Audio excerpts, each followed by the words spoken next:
কথা ও কাহিনীর ভূতের গল্পে আপনাদের সবাইকে স্বাগত। আজকে যে গল্পটা বলবো এটা সাংঘাতিক ভয়ের একটা অন্য রকমের গল্প। আর একদম গ্যারেন্টি দিচ্ছি এই গল্পটা শুরু করার পর আপনারা না শুনে কোথাও উঠতেই পারবেন না। তো এটা জলপাইগুড়ির একটা বাংলোর ঘটনা। বাংলোর ঘটনাগুলো আমার সবসময় ফেভারিট হয়। তো যাই হোক, শুনুন এবারে।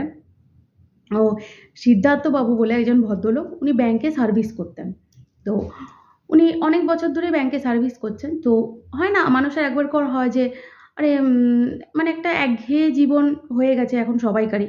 তো মনে হয় না যে একটু অন্যরকম কিছু করি। তো সিদ্ধার্থ বাবুরও সেরকম মনে হয় যে একটু অন্য কিছু করি। তো অন্য কিছু মানে কি? মানে তার একটু, একটু করে না তন্ত্র সাধনার দিকে একটু ঝোঁক বাড়ে। হুম? তা সে একজন ভালো মানে যে গুরুজি খুঁজতে থাকেন যে আমি তার কাছে তন্ত্র সাধনা দীক্ষা নেব। তো এরকম করে মানে খুঁজছেন উনি। তো হঠাৎ ওনার একটা অঘরী বাবার সাথে দেখা হয়। তো অঘরী বাবাকে উনি বলেন যে আমার খুব তন্ত্র সাধনার ইচ্ছা। তো আপনি যদি আমাকে দীক্ষা দিতেন তো খুব ভালো হতো। তো বলছে, "হ্যাঁ, দীক্ষা দেব। কিন্তু তোমাকে আমার সাথে কদিন থাকতে হবে।" তো বলছে যে, "কদিন থাকতে হবে? আসলে আমি তো সংসারী মানুষ। এভাবে কি করে থাকবো?" বলছে, "না, ওরকম নয়। মানে ১ম এ তোমাকে দেখতে হবে। তুমি তন্ত্র সাধনা করছো। তো তোমাকে তো মানুষের উপকার করতে হবে। শুধু তন্ত্র সাধনা শিখে নিলে, তারপর তুমি চুপচাপ বসে থাকলে সেটা করলে তো হবে না। মানুষের উপকার করতে হবে। উপকারে যেন লাগে এমন কিছু করো।" তা তাহলে আমাদের অ্যা আমরা তো বিভিন্ন জায়গায় মানুষের উপকার করতে যাই। তো আমার হাতে ৩ টে কেস আছে। তার মধ্যে একটা কেস হলো যে জলপাইগুড়িতে একটা বাড়ি আছে, একটা বাংলো বাড়ি আছে। যেখানে কেউ মানে ওই বাড়িটায় ১ম একজনকে ভাড়া দেওয়া হয়েছিল। তো ওই বাড়িটাতে একজন ভদ্রলোক, ভদ্রমহিলা ভাড়া থাকতে, থাকতে মারা গেছিলেন। তো মারা যাওয়ার পর থেকে আর কেউ ওই বাড়িটাতে থাকতে পারে না। বাড়িতে আর কেউ থাকতেই পারছে না। তো যে বাড়ির ওনার আছে, ওই ওনার বলেছেন আমাদেরকে যে, "এসে আপনারা একটু দেখুন।" তো এবারে আমরা ওখানেই যাবো, কালকেই যাবো। তো তুমি আমাদের সাথে চলো। তো বলছে, "কালকে? তাহলে আমাকে তো বাড়িতে একটু বলতে হবে, জানাতে হবে। দেখি বাড়ির লোক কি বলছে।" বলছে, "হ্যাঁ, তুমি বাড়িতে জানাও। তারপরেই আমাদের বলবে।" তো এবারে উনি বাড়িতে জানিয়েছেন। তো উনার মিসেস বলেছে, "ঠিক আছে, তোমার যখন ইচ্ছা যাওয়ার তাহলে যাও।" তা এবারে সিদ্ধার্থবাবু ওই অঘরী বাবাদের সাথে জলপাইগুড়ি রওনা দেন। তা অঘরী বাবা মানে যে মালিক আরকি জলপাইগুড়ির বাংলোর যে মালিক, তো তাকে বলেছেন যে, আ "আমরা আসছি, তা আমরা কিন্তু ওই বাড়িটার মধ্যেই থাকবো। ওই বাড়িটা পুরো খালি আছে তো?" তো ওই ভদ্রলোক বলেছে যে, "হ্যাঁ, বাড়িটা পুরো খালিই আছে। কেউ তো নেই। ওখানে তো কেউ থাকতে পারছে না। হ্যাঁ, আপনারা আসুন, আপনারা থাকুন।" তো বলছে, "ঠিক আছে।" তো এবারে ওই অঘরী বাবা তার আরো ৪ টে চেলা নিয়ে আর এই যে সিদ্ধার্থ বাবু মানে যিনি ব্যাংকে সার্ভিস করতেন, যে ইনারা সবাই মিলে ওই জলপাইগুড়ির বাংলো বাড়িটাতে ওনারা গেলেন।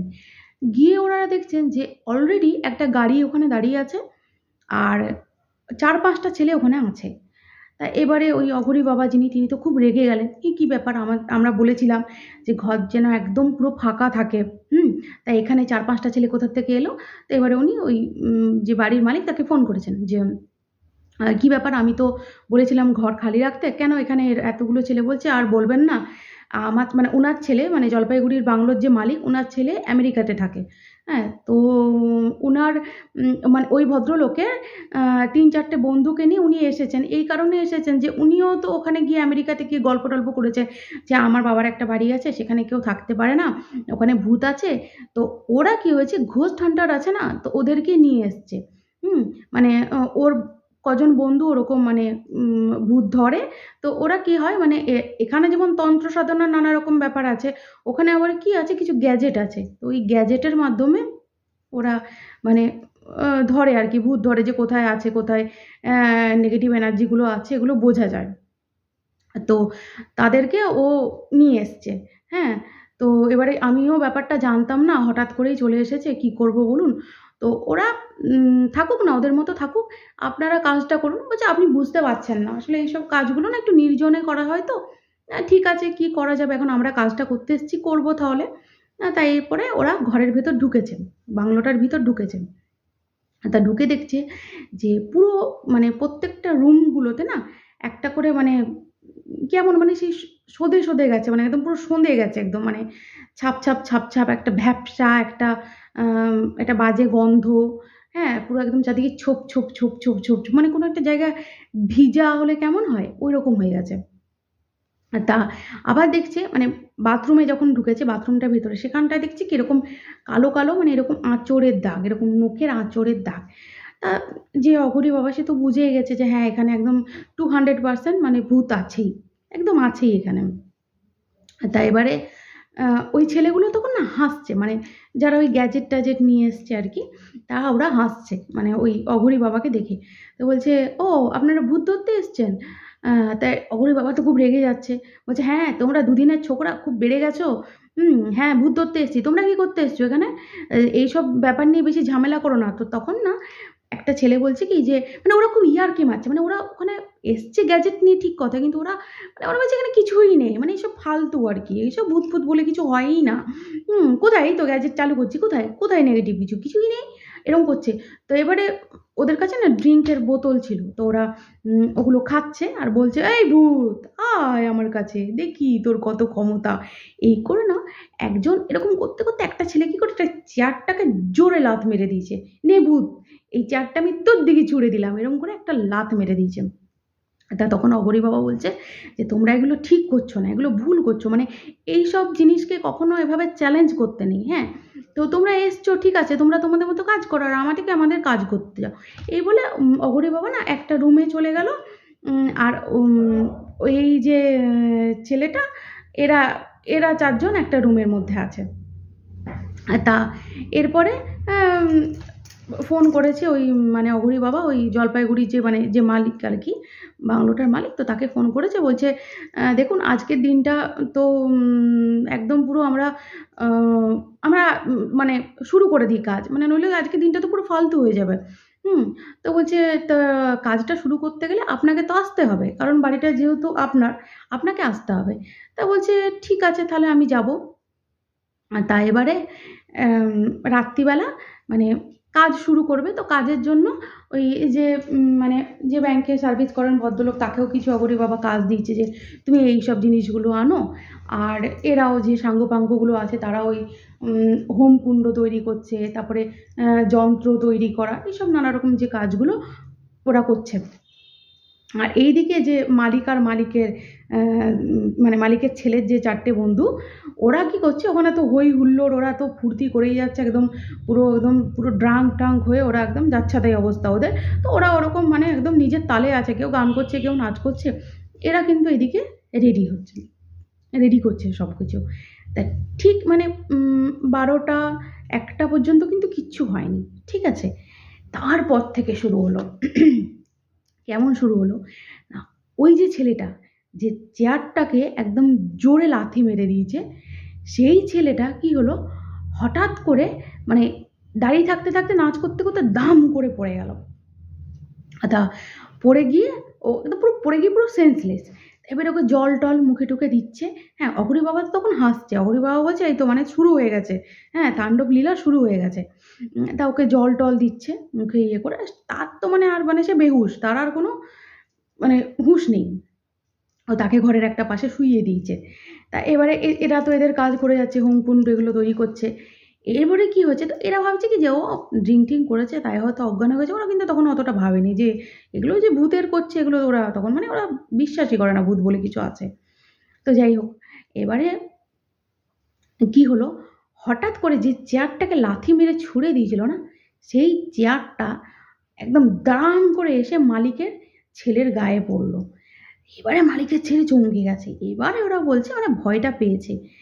তারপরেই কি শুরু হলো যে মনে হচ্ছে ঘরটার বাইরে ওই বাংলো বাড়িটার বাইরে কেউ মানে বনবন বনবন করে চারদিকে ঘুরছে, একটা কালো কিছু একটা মানে জোর ঘুরছে, মানে একটা ঘূর্ণি ঝড়ের মতো একদম ঘুরছে ঘুরছে ঘুরছে, মানে ঘরের ভেতরে তখনও ঢুকেনি, বাইরেটায় ঘুরছে। তা তা করতে করতে ওই যে অনার যে বাড়ির মালিক সে এসেছে। তা গেটটা ঠকঠক করছে, তো যে গেটটা ঠকঠক করেছে সে ভয় পেয়ে গেছে, কি এসেছে। তা তারপরে দেখছে যে না ওই মানে ভদ্রলোকই এসেছে। তা এবারে ভদ্রলোক এসেছে, বলছে আপনি এসেছেন তাহলে এবারে হোম টোম শুরু করা যাক। তা হোম যখনই করতে গিয়ে আগুন জ্বালাচ্ছে, তখনই কিন্তু আগুন আর জ্বলছে না, হ্যাঁ একটু জ্বলছে আর নিভে যাচ্ছে, আবার একটু জ্বলছে, আবার নিভে যাচ্ছে, আগুন তো জ্বলছে না। তো অঘরি বলছে যে আপনি মানে একটু শান্ত থাকুন, আমরা চেষ্টা করছি। তো এবারে মন্ত্রতন্ত্র এই করে তা আগুন জ্বলেছে। আর তা এবারে হোম টোম সব কিছু হচ্ছে। তা এবারে হোম টোম হতে হতে একটা টাইমে একটু কিছুক্ষণ বিরতি হওয়ার পরে ওই ভদ্রলোককে জিজ্ঞাসা করছে যে আচ্ছা এখানে কি হয়েছিল। তা বলছে যে এখানে যে ভদ্রলোক মানে আমি একটা পরিবারকে ভাড়া দিয়েছিলাম, ভদ্রলোক আর ভদ্রমহিলা থাকতেন, তাদের কোনো সন্তান ছিল না। তা ভদ্রলোক না মানে ঋণে একদম ঋণে জর্জরিত হয়ে গেছিল। তো সেই কারণে ওনারা এই যে রুমটাতে মানে যে রুমটাতে ওই ছেলেগুলো আছে ছিল আর কি, ড্রিঙ্ক করেছে, ওই রুমটাতে ওরা হাজব্যান্ড ওয়াইফ দুজনে মানে একজন বিষ খেয়ে আর একজন ফ্যানের সাথে হ্যাং হয়ে যায়, হ্যাঁ, দিয়ে সুইসাইড করে নেয়। তো তারপর থেকে এই ঘরটাতে যেই আসে কেউ আর থাকতে পারে না, মানে থাকতে পারে মানে রীতিমতো ওরা দেখতে পায় যে ওপর থেকে কেউ হ্যাং হয়ে ঝুলছে, কেউ এরকম করে গুড়গুড় গুড়গুড় গুড়গুড় গুড়গুড় করছে, তো এরকম করে থাকতে পারে না। এটা কিন্তু ওই যে মালিক সে বলছে। তো বলছে ঠিক আছে আমরা ঠিক করে দিচ্ছি, হোম হোক, তারপরে সব ঠিক হয়ে যাবে। বলছে আপনারা ঠিক করে দেবেন? বলছে হ্যাঁ আমরা ঠিক করে দেবো, একদম গ্যারেন্টি। বলছে ঠিক আছে দেখি কেমন আপনারা ঠিক করতে পারেন। তা পুরো হোম টোম একদম হয়ে গেছে।